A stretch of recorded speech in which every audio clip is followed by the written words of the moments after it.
السلام عليكم، مرحبا بكم معايا من جديد في القناة. كنتمنى الفيديو اليوم يلقاكم في احسن الاحوال وبصحة جيدة.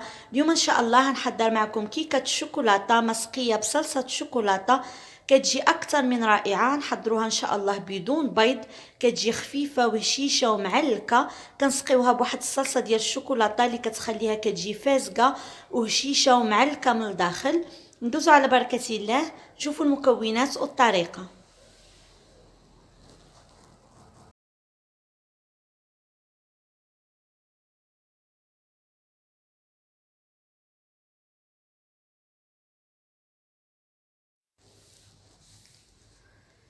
بالنسبه للمكونات اللي غنحتاجو لهاد الوصفه، كنحتاجو 2 كيسان ديال الدقيق الفورس.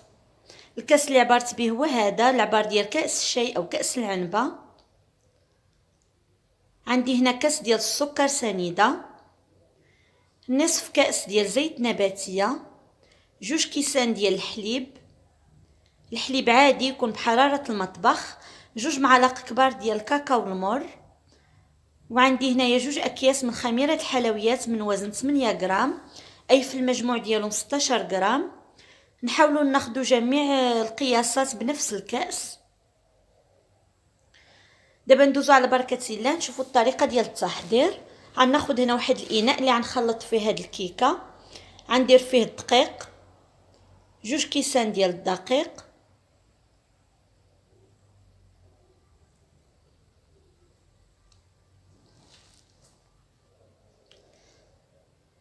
غنضيف عليهم الكاكاو المر 2 معالق كبار. ضروري نغربلو هاد المكونات باش ما يبقاولناش داك الحبيبات في الخليط. دابا غنضيف الخميره ديال الحلوى 2 اكياس.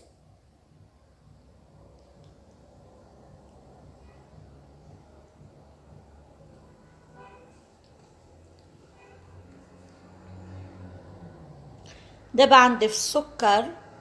كما كتشوفوا هاد الكيكه كنبداو بالنواشف هما الاولى، كنضيفوا جميع المكونات الجافه عكس الكيكه العاديه. دابا غنخلط هاد المكونات مزيان مع بعضياتهم بالطراب اليدوي.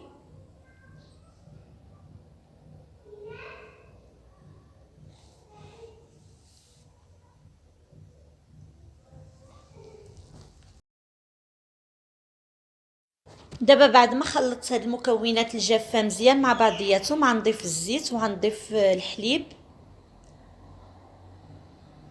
وغنخلط كلشي مزيان بالطراب اليدوي حتى ينسجموا هاد المكونات جيدا مع بعض.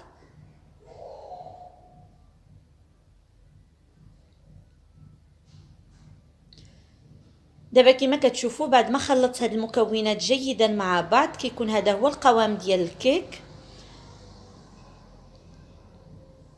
كيكون هذا هو القوام ديال الكيك على هذا الشكل، كيجي خفيف ماشي ثقيل. انا حاولت نعطيكم المقادير مضبوطه. دابا هنا خديت هذا المول اللي كيدخل الفران اللي كيتحل وكيتسد، فرشت فيه الورق الخاص بالفرن وغندير فيه هذا الخليط ديال الكيك صافي، وغندخل الكيكه ديالي الفران طيب.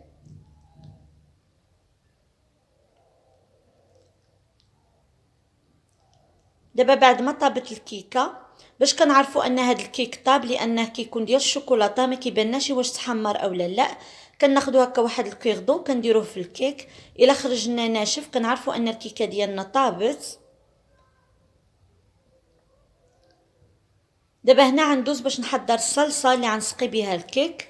بالنسبه للصلصه كنحتاجوا الكاس ديال الحليب بارد يكون بحراره المطبخ، وغنحتاجوا معلقه صغيره ديال الزبده والشوكولاته السوداء. بالنسبه للشوكولات ممكن تستعملوا اي نوع ديال الشوكولاته كتفضلوا، ممكن تستعملوا كذلك الحبيبات ديال الشوكولاته اللي كنستعملوا في كوكيز، فكيبقى لكم الاختيار.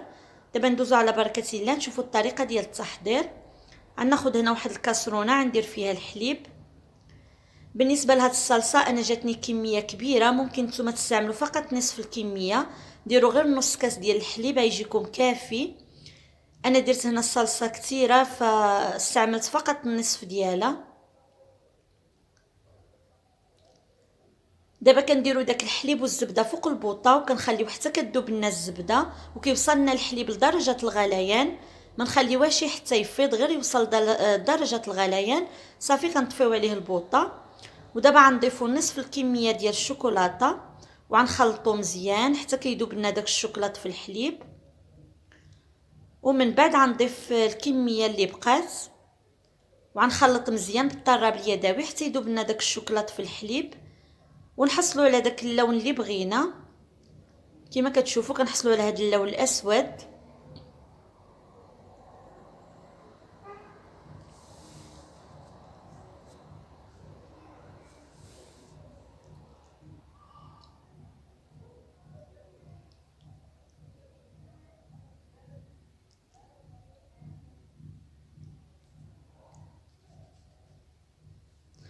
صافي دابا غندوزو باش نسقيو الكيكه ديالنا بهاد الصلصه ديال الشوكولاته. بالنسبه لهاد الكيكه كتجي خفيفه بزاف، من الاحسن تخليوها حتى تبرد مزيان عاد تزولوها من المول، ما تزولوهاش وهي باقا سخونه. انا هنا كنت زولتها باقا سخونه باش نكمل معكم الفيديو وتهرست لي شويه من الجنب، فمن الاحسن تخليوها حتى تبرد مزيان عاد تحيدوها من المول، اولا من الاحسن ديروها في المول ديال الزاج اللي كيدخل الفران باش هكا ملي طيب لكم الكيكه تخليوها في المول ديالها وتسقيوها في نفس المول، ما تضطروش انكم تزولوها من المول. صافي دابا كنسقي الكيكه ديالي مزيان بهاد الصلصه.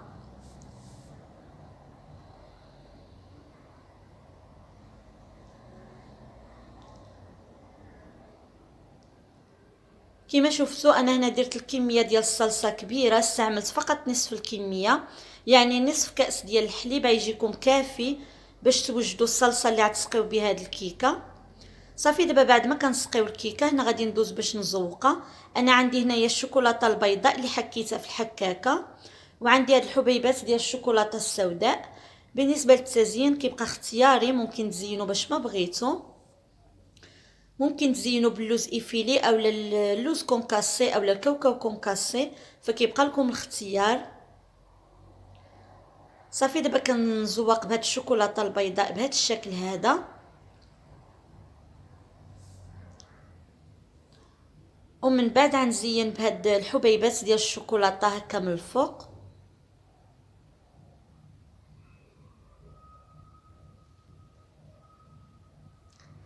هاد الكيكه كتجي رائعه، كتجي خفيفه وهشيشه وكتجي فازقه بداك الصلصه اللي كنسقيوها بها، فعلا تستحق التجربه.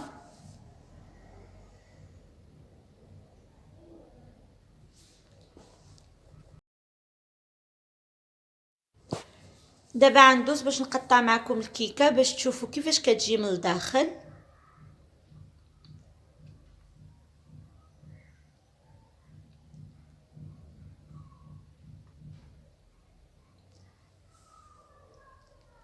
كيكون هذا هو الشكل ديال الكيكه ديالنا من الداخل، كتجي على هذا الشكل هذا. كما كتشوفوا كتجي خفيفه وهشيشه وكتجي منفوخه، واخا ما كنديروش فيها البيض فكتجي طالعه. الا بغيتو تجيكم طالعه على هكا ديروا المول يكون الحجم ديالو صغير.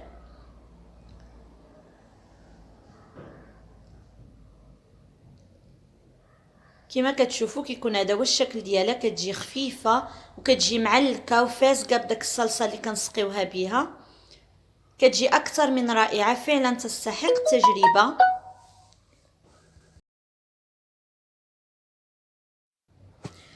كنتمنى ان الوصفه ديال اليوم تعجبكم وتجربوها، والى عجبكم الفيديو ما تنسوش تخليو لي لايك وتشتركوا في القناه بالنسبه للناس اللي باقي ما اشتركوش في القناه، وتفعلوا الجرس باش يوصلكم كل جديد. واذا جربتوا الوصفه ما تنسوش تخليو لي الاراء ديالكم في التعاليق وتشاركوني التطبيقات ديالكم في الانستغرام ديالي، دائما كنخليه لكم في صندوق الوصف وفي اول تعليق. ونتلاقاو في فيديو جديد ووصفه جديده ان شاء الله.